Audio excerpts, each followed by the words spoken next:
Olá, voltamos aqui com a sexta parte do resumo comentado do livro Aprendendo Atma, Manual de Habilidades para Terapeutas.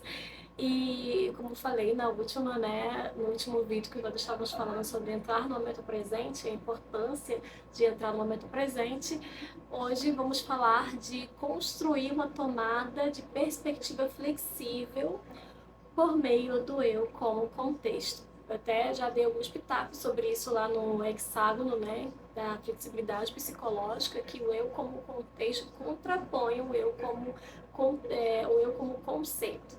Quando a gente trabalha com a construção da tomada de perspectiva flexível por meio do eu como contexto, a gente tem como objetivo ajudar os clientes a diferenciar um senso de eu que seja contínuo, seguro e consistente, do qual nós possamos observar e aceitar o fluxo da experiência interna.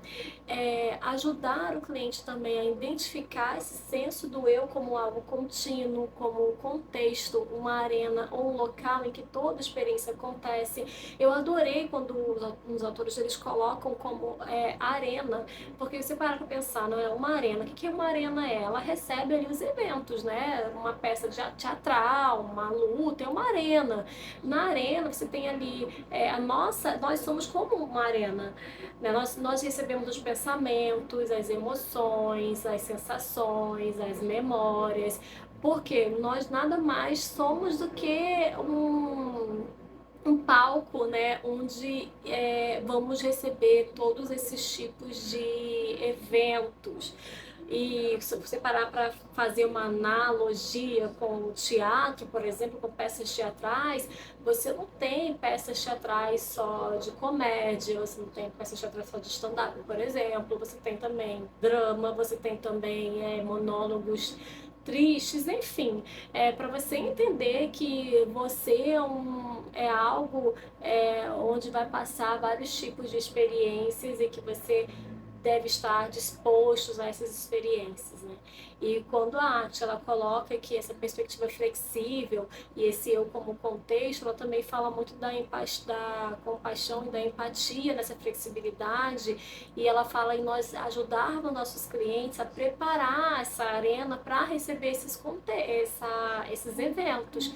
Porque quando eu falo que vai ter eventos legais e outros não tão legais assim, sabe aquela pessoa que chega assim para você, ó, eu pensei que eu não fosse aguentar. Dessa eu pensei que eu não fosse passar. Tava insuportável viver daquele jeito que eu tava vivendo, estar naquela situação que eu estava. E aí você depois olha para trás e fala assim, caramba, eu passei.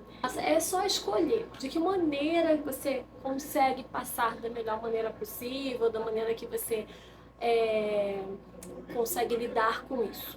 Né? De que maneira você vai conseguir lidar com isso? Rechaçando isso, brigando contra isso, se revoltando contra isso, ou deixando ele passar por você, você apenas como um palco que recebe esse tipo de eventos e deixa ele passar quando acabar. Então a gente vai ajudar esses clientes a ter uma perspectiva flexível de si mesma, né, dos outros também, de suas próprias experiências, para facilitar esse processo de flexibilidade, compaixão, empatia. É importante lembrar que a partir do momento que a gente tem a autocompaixão, a gente consegue ter compaixão pelo outro. Ao longo aqui desse capítulo, ele vai falando, né, o quanto que a gente tem que respeitar o processo do outro. Não é porque a gente já evoluiu tanto, não é porque a gente já conseguiu ver esse eu como contexto, e a gente vai olhar para o outro, diminuindo o outro, porque ele está no eu rígido ainda, sabe? O eu rígido é aquele que eu já até falei também, né? Eu cresci assim, eu nasci assim. Tem gente que coloca a desculpa da hostilidade, às vezes, né? De ser rude, assim, com o outro, falando que é sincera demais. Não, porque eu só sofro de sincericídio. E aí essa pessoa vai afastando as pessoas legais perto dela, vai afastando para a terapia falar, né? Ah, porque eu não consigo segurar a língua, porque eu falo mesmo, eu falo o que penso. Que mundo é esse que você fala o que você pensa? Não é por aí, não é por aí. E aí, isso não é ser flexível, né? Porque nem sempre o outro está preparado para escutar aquilo que você quer falar, por mais que seja verdade. Então você vai usar da não empatia quando você sofre de sincericídio. E você afasta as pessoas de você e se afasta dos seus valores de família, de amizade, de construção de vínculo. Então é sobre isso, né? O cliente ele procura a gente a partir rigidez, que ele tem dificuldade de flexibilizar. E a gente tem que ter compaixão também, a gente como terapeuta, porque realmente é um eu construído 40, 50 anos. É um eu construído há muitos anos ali, 60 anos. Sabe? Como que ele vai desapegar, se desvincular, se desfazer desse eu, né? Então a gente está ali para ajudar. E os autores colocam, né, que trabalhar como o eu como contexto, a tomada de perspectiva pode ser desafiador, e ele fala que tem que preparar esse terreno, que é fundamental preparar essa arena, esse palco para receber, né, para aceitar, para estar disposto a essas experiências, porque elas estão lá. É muito fácil, gente, eu chegar aqui e falar assim, olha, gente, vamos lá, olha só, olha o que você está passando aí, você tem que viver, você tem que olhar para isso, observar isso, deixar passar por você e fluir, flua nisso, surfa nessa onda aí dos sintomas da ansiedade, não se apegue a isso. É muito fácil chegar aqui e falar, quando eu também tenho meus problemas e quando eu também às vezes entro em parafuso, quando eu falo, meu Deus, dessa eu não passo, eu não vou conseguir, né? E tá rompendo barreiras dia após dia, e que é um trabalho do terapeuta preparar essa arena para receber esses sintomas, para olhar para esses sintomas com compaixão, para olhar esses sintomas com observação, né? E não como rechaçar esses sintomas. Enfim, a gente vai ajudar os clientes a se conectar com o senso do eu contínuo, seguro, consistente, né? Porque quando eu me vejo com sintomas ansiosos, eu penso que é o pior lugar do mundo onde eu deveria estar. Aqui não é um lugar seguro para mim. E quando você transforma o eu conceitual como eu contextual, você modifica isso, mas primeiro você tem que modificar esse terreno. Primeiro você tem que modificar o olhar daquela pessoa, né? Modificar entre aspas, né? Mas ampliar esse olhar, por isso que a gente fala da perspectiva, da percepção. Para ampliar isso, existem outras maneiras de você considerar certos eventos em sua vida. Com tudo isso, você vai reduzir a tendência de se fusionar ou de se identificar demais com essas experiências internas, né? Aquilo que eu sinto, eu não posso dizer que isso é verdadeiro. É legítimo porque vem de mim, mas não é real. E eu aprendo a me desfusionar, aprendo a entender que esse pensamento não sou eu, ele é apenas um pensamento. A tomada de perspectiva flexível promove empatia e compaixão, né? E por extensão a autocompaixão. E ele diz aqui que a empatia, a compaixão e a autocompaixão são os aspectos vitais do bem-estar. Ele coloca aqui, né, que a perspectiva flexível, então, ela vai existir dentro de pistas contextuais, que ele coloca como a interpessoal, a espacial e a temporal. A interpessoal é o eu e você, a espacial é aqui e lá, e a temporal é o agora e depois. Então ele coloca que essas dicas podem ser apresentadas por palavras, mas podem ocorrer de outras maneiras, né? Como apontar, controlar, como alternamos entre um senso psicológico da nossa própria perspectiva, né? Então eu tenho que entender que existem questões culturais por trás de um fenômeno,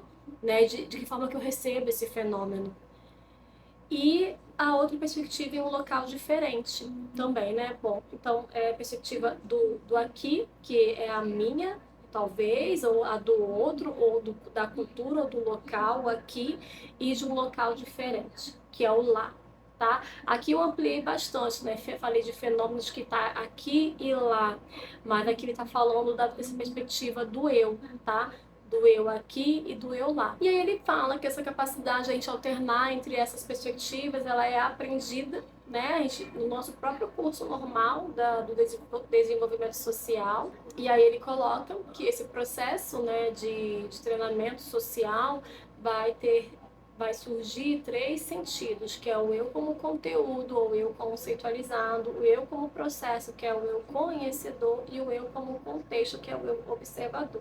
E aí ele coloca que nós vamos falar, se ater somente ao eu como conteúdo e ao eu como contexto. Um exemplo que ele faz do eu conceitual é quando a gente, por exemplo, coloca qualidades na gente. Eu sou justo, sou inteligente, sou divertido. E ele faz essa analogia com objetos também, né? O meu computador é preto, a textura da parede é cimento queimado, o tamanho é 2 por 2, enfim, a gente desenvolve esse eu conceitualizado, tá? É um conceito de nós mesmos. Tá sempre ligado às afirmações eu sou, né? Declarando crenças de quem somos, e a gente descreve a gente mesmo, né? São descrições do nosso ser, do nosso íntimo, enfim. E associados a esses conteúdos, né? Ó, eu sou profissional, eu sou sofredor, eu sou vítima, eu sou inteligente, eu sou burro. Associado a esses conteúdos vem aí imagens, vem pensamentos, vem comportamentos que parecem indicar que esses sentidos do eu são verdadeiros, ok? Vamos guardando essa informação. E agora vocês vão entender. Isso tanto pode ser bom, como por exemplo, quando você constrói um eu sou um eu sou profissional. E isso tanto pode ser bom, como por exemplo, eu sou profissional. E tem comportamentos coerentes com esse seu eu construído, né? Por exemplo, eu vou trazer aqui em miúdos, né? Como eu costumo falar. Eu sou psicóloga, eu tenho comportamentos na minha profissão como psicóloga. Eu vou pensar nas abordagens da psicoterapia, nos formatos de trabalho que eu tenho, tudo voltado para a psicologia, né? Tudo coerente ali à minha linha de trabalho. Só que isso também pode ser ruim quando eu coloco assim que eu sou um eu orgulhoso. Eu sou um meu orgulhoso, mas eu tenho de valor aqui me aproximar da minha família. Só que o meu eu orgulhoso não me deixa ser corrigido. Eu não gosto de ser corrigido. Eu não gosto que falem que eu estou errado. Eu não gosto de ser contrariado. Então fica difícil construir um vínculo com a família. Né? Aquela pessoa que fala tudo que pensa, que só ela pode estar certa, que a sua verdade é absoluta.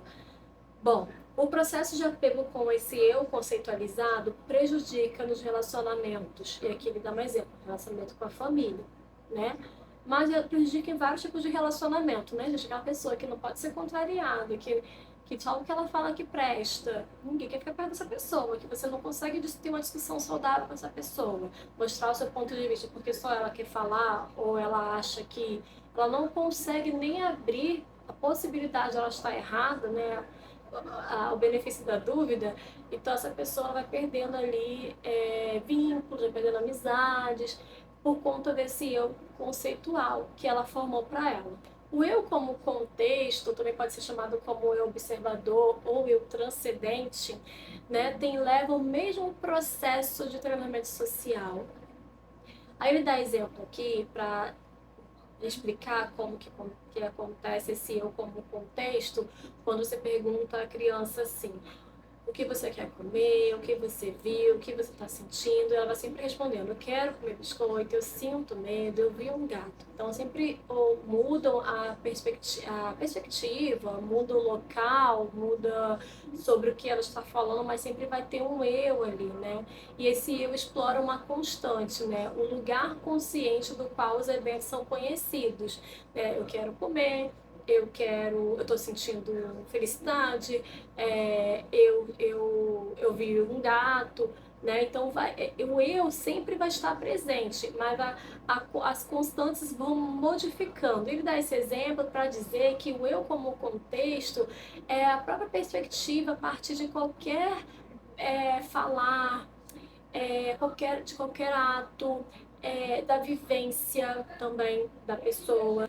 O eu como contexto não é um conceito ou uma crença, é uma perspectiva da qual você observa o conteúdo da sua vida, incluindo pensamentos, sentimentos, memórias e sensações.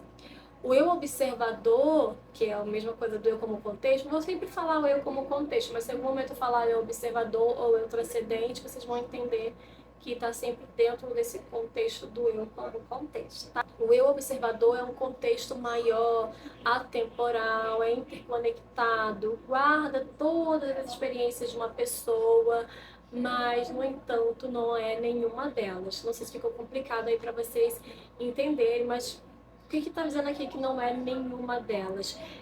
Que esse eu observador, né, um contexto maior, guarda a experiência das pessoas, mas não é nenhuma dessas experiências. Porque uma pessoa que ela passa por uma experiência muito delicada assim, da vida e ela desenvolve um estresse pós-traumático, né, o transtorno do estresse pós-traumático, e aí ela vai. É difícil para ela lidar com situações de vulnerabilidade, situações que possam colocar a vida dela em risco, enfim, ela vai ali tá fusionado demais com todo o processo que a levou a desenvolver esse transtorno e ela acaba se fusionando, se embotando, ela acaba sendo aquele próprio diagnóstico, né? Ou até, falar uma coisa mais fácil de fazer analogia, uma pessoa que tem ansiedade. Eu conheço uma pessoa que ela falou assim, né? Tem um caso de uma moça que ela falou assim, olha, você não pode demorar muito tempo para me responder no WhatsApp porque eu tenho ansiedade. Então, se você demora muito, eu fico muito ansiosa e eu posso desenvolver crises, eu posso ter crises, eu posso chorar, eu posso ficar muito mal, porque eu vou pensar em N coisas. Então, você não demore, me responda sempre na hora. E ela levava isso para vários tipos de relacionamentos na vida dela. E assim, enquanto algumas pessoas não sabiam disso, ou até mesmo os que sabiam, não conseguiam responder ali na hora, enfim, as pessoas têm as suas vidas, essa pessoa engajava em situações assim, bem pesadas para ela, de ficar realmente muito frustrada, ter que lidar com aquela frustração, e aí aquela pessoa ligava, né? Poxa, você não viu minha mensagem, eu te mandei, você não respondeu, passou um minuto, você não respondeu. Então, assim, e aí, olha como ela se fusionou com esse eu conceitual dela, né? De um diagnóstico. Ela tem ansiedade, ela não consegue esperar, portanto, se você demorar mais que 1 minuto, 10 minutos, ela pode engajar em comportamentos disfuncionais. E o eu como... Mas vamos entender também com muita compaixão que essa pessoa construiu ao longo de 40 anos essa personalidade, vamos dizer assim, né, essa maneira de ser que a levou a ter essa patologia. E aí houve momentos na vida dela que foram reforçando essas experiências. E ela se fusionou, ela acredita, ela só consegue ver que os pensamentos dela são elas, né? São ela própria. E o eu como contexto, ele contrapõe isso no sentido assim, ó, eu vejo todas essas experiências que te levaram a ser quem você é hoje. Eu não tô dizendo que não existe motivos para você ser assim, né? E aí você desenvolveu todo esse formato de vivência. Eu considero tudo isso, né? Mas eu vejo que você não é isso. Aconteceu tudo isso, houve essas experiências, mas você não é a sua experiência. Você não é nenhuma dessas experiências. Bom, porque a vida, ela continua no fluxo contínuo. Ela não para a gente consertar alguma coisa que deu errado, né? Eu tenho um tio meu que ele quer consertar, ele fala que se fosse, ele gostaria muito de construir uma máquina do tempo para voltar no tempo e consertar o que fez errado. Ele faria tudo de novo, né? Porque a gente é o que a gente é hoje, pensa nas coisas que a gente pensa hoje, saber que aquilo foi errado que a gente fez lá atrás, porque a gente fez, deu errado, né? A não ser que ele fale assim, ó, vou construir uma máquina que eu volte atrás com a cabeça que eu tenho hoje para poder refazer tudo, mas com a cabeça de 60 anos. Aí eu também queria essa máquina. E aí ele fala nessa capacidade de desenvolver a autocompaixão e a compaixão e a empatia, né? É uma capacidade de ter um senso de eu mesmo e também adotar a perspectiva dos outros, né? Isso tudo vai possibilitar as complexas habilidades empáticas que temos como seres humanos. E aí ele diz que a empatia é basicamente a capacidade de imaginar as experiências dos outros, porque permite que os seres humanos se conectem, então vai entrar uma conexão aí, né? Que a gente vai fazer com que a gente se una aos outros, e entenda a preocupação e compartilhe desses sentimentos e compaixão. Por que nós temos que criar essas perspectivas flexíveis e um senso transcendente do eu? Um dos objetivos, né, desse trabalho, dessa tomada de perspectiva, é liberar os clientes para responder e se adaptar de maneira mais flexível a diferentes contextos e experiências. É como eu falei, preparar o terreno, né? Capacidade de assumir de maneira flexível múltiplas e variadas perspectivas sobre si mesmo e sua experiência. Então, isso ajuda a pessoa a viver de acordo com seus valores. A construção de uma tomada de perspectiva flexível envolve 3 atividades clínicas principais, que são elas: usar as molduras hierárquicas, que eu já vou explicar, tá? Para criar um senso de eu como contexto, entrar em contato com o eu transcendente e diferenciá-lo do eu como conteúdo, e por último, usar as perspectivas para desenvolver uma visão flexível do eu e do outro. Vamos começar por esse aqui, ó, usar as molduras hierárquicas para criar um senso do eu como contexto. Molduras, gente, são as formas através das quais a gente vê o mundo, tá? E como que elas estão relacionadas umas com as outras. Então, nessa explicação, vocês vão conseguir entender melhor como que a gente vai usar essa moldura hierárquica para criar um senso de eu como contexto. Então, além de trabalhar essa tomada de perspectiva, você pode usar intervenções, lançar mão disso para desenvolver essa tomada de perspectiva. Ela ocorre como nos referimos a uma coisa como parte de outra. Aqui ele deu um exemplo de, sabe aquele, eu não sei se é diagrama o nome, quando você na matemática tem A contém B, sabe quando você coloca, vou botar aí, eu vou botar A é um atributo ou membro de B, o A contém B, né? Você tem muito nos programas de matemática. Então, é sobre isso, sobre você entender como uma coisa se relaciona com a outra. São as molduras hierárquicas, né? Como elas estão envolvidas nessa categorização de experiências específicas, como parte de um estado emocional. Molduras hierárquicas também são usadas quando as pessoas se referem a aspectos de suas experiências, como sentimentos, pensamentos e sensações, como parte do eu. Como que eu vou mudar o senso do eu como conteúdo para um senso do eu como contexto? Aí ele dá aqui uns exemplos. Estou destruído. Você troca isso como eu me avalio como destruído. Estou ansioso. Você troca isso por eu sinto meu coração bater rápido, tenho vontade de fugir. Você é desagradável. Eu estou tendo um pensamento de que você está em situação desagradável ou está me colocando em situação desagradável. Você está tendo um comportamento desagradável. Então você não vai, quando você coloca você é, eu sou, você coloca uma rigidez nessa fala, que logo leva a entender que se você é assim, você é muito mais difícil mudar. Então, ele quer dizer, né, que você é sempre maior do que o evento, sabe? Ele dá aqui uma metáfora do céu e o clima. O céu é você e o clima são as coisas que passam. As nuvens, o vento, a chuva, o sol, a quentura, o frio, tudo isso é um clima, né? As 4 estações, e você é o céu observando tudo isso. É linda essa metáfora, né? E o clima são as experiências. Tem uma metáfora também do tabuleiro, de xadrez também, que utiliza nessa moldura hierárquica para promover a tomada de perspectiva. E aí nessa metáfora ele coloca o tabuleiro de xadrez como sendo você, e as peças de xadrez correspondem aos pensamentos, aos sentimentos, às sensações do cliente e assim por diante. A próxima aqui é entrar em contato com o eu transcendente.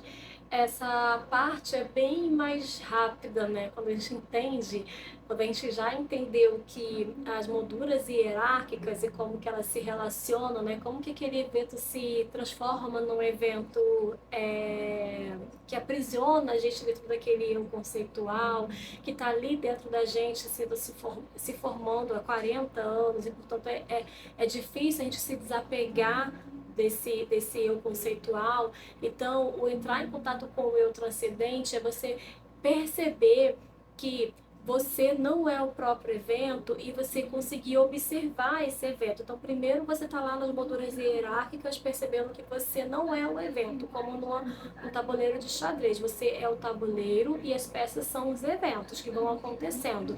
E entrar em contato com o eu como transcendente é você entender que você pode observar todo o evento. Você pode simplesmente se separar desse evento como um observador e você transcende daquela situação. Como é que você faz para levar o seu cliente a ser ter uma visão transcendente dele mesmo? Você vai fazer um trabalho com ele, vai pedir para ele te falar o que ele está sentindo, o que ele está pensando, quais papéis ele estava assumindo, né, ou está assumindo agora, de forma geral, assim, toda essa experiência que ele está vivendo naquele momento, ele vai poder te falar, e aí você vai falar, você está vendo tudo isso, isso não está separado de você, sabe? Isso não é o seu ser observador me falando tudo que você está observando, então como que isso é você? Porque se isso fosse você, talvez você não ia nem conseguir observar com tantas riquezas de detalhes. Por isso que é importante você trazer o cliente para a terapia de fato com corpo e mente, né? É importante a gente falar porque às vezes o cliente está tão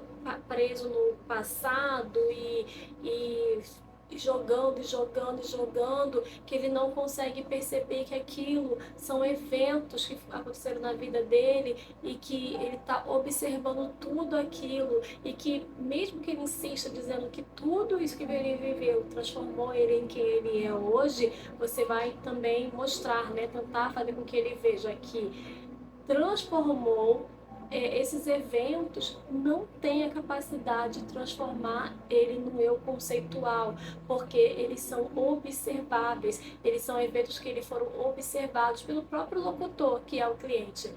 Gente, eu até dei uma aceleradinha aqui, não sei se vocês fizeram por entender, mas é mostrar para o cliente que existe um eu observador que transcende a esses eventos que não passam de eventos.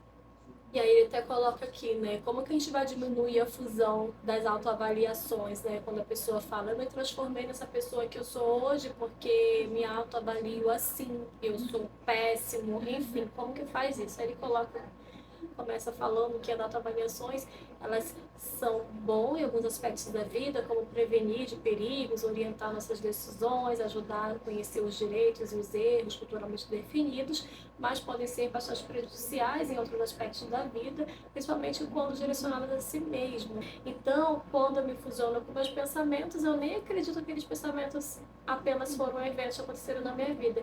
Eu acredito de fato que eles são eu. Então, esse eu como contexto nem existe quando a gente se fusiona com nossos pensamentos. Então, a gente tem que trabalhar a difusão aí, sempre trabalhando a difusão, tá? Principalmente quando o cliente começa a fazer autoavaliação negativa de si próprio. E até mesmo positiva. Aqui tem uma parte do livro, né, do texto, que ele fala, aqueles clientes que falam assim, porque eu sou o melhor, sou a cereja do bolo. Assim, não tem igual a mim, eu sou mais inteligente. Né? O fulaninho queria apresentar lá o projeto dele, eu falei que o meu era melhor, não precisava nem ver o dele. Então, assim, você se fusiona até com pensamentos, entre aspas, positivos, né? E aí, bom, é você entender que você pode se separar desses pensamentos. Uma das coisas que vai ajudar a separar o eu contextual dos pensamentos é você descrever o que está acontecendo, descrever o fenômeno e não julgar aquele fenômeno. Quando você julga o fenômeno ou se auto-julga, né, você está se fusionando com esses pensamentos. E quando você apenas descreve o fenômeno, você está, então, se separando desses pensamentos. E por último, usando a tomada de perspectiva para desenvolver uma visão inflexível do eu, a partir, né, dessa tomada de perspectiva para desenvolver essa visão flexível do eu, a gente vai usar uma perspectiva temporal, que é o antes e depois, em combinação com o enquadramento pessoal, que é o eu e você, e espacial, que é o aqui e lá. Isso para ajudar os clientes a desenvolver maneiras novas e mais flexíveis de se relacionar. Essas estratégias são um pouco mais avançadas porque geralmente se baseiam na capacidade básica de notar a experiência e entrar em contato com um senso de percepção consciente. Já vou explicar. Desse local de conscientização, os clientes podem mudar de perspectiva para evocar maneiras flexíveis e compassivas de responder a si mesmos. Vamos lá, vamos entender tudo isso aí. Primeiro, né, a gente vai trabalhar com o passado conceitualizado. Vamos supor que alguém chegue pra gente e diga que no passado sofreu muito e que hoje a maneira dela lidar melhor com esse passado é comendo, compulsivamente. Então, no passado, houve lá um evento que levou ela a um alto estresse e toda vez que ela lembra de tudo isso que aconteceu com ela ou ela percebe que aquilo foi tão sofrido, ela começa a comer compulsivamente, ela se transforma aí, né? Ela tem esse diagnóstico de transtorno de compulsão alimentar. E a gente vai trabalhar com esse passado conceitualizado, porque ela diz assim: eu fui vítima, eu fui uma pessoa que fui abusada, eu fui uma pessoa diagnosticada agora no presente com transtorno de compulsão alimentar. E o terapeuta, por isso que ele fala, porque os autores dizem que essa é uma parte mais avançada, porque a pessoa ela desenvolve estratégias, maneiras inflexíveis de lidar com o sofrimento do passado, de lidar com as memórias, com pensamentos que levaram ela ao presente hoje, que é o comer compulsivamente. Ok. E o terapeuta vai ter que ir lá no passado conceitual dela, vai ter que fazer um exercício eu vi muito sobre isso na terapia do esquema. O terapeuta vai ter que fazer esse trabalho de voltar ao passado, né? Fecha os olhos, o que você está vendo? Volta naquele dia em que isso aconteceu, o que você está vendo? Qual roupa que você está vestindo? Como está o seu penteado?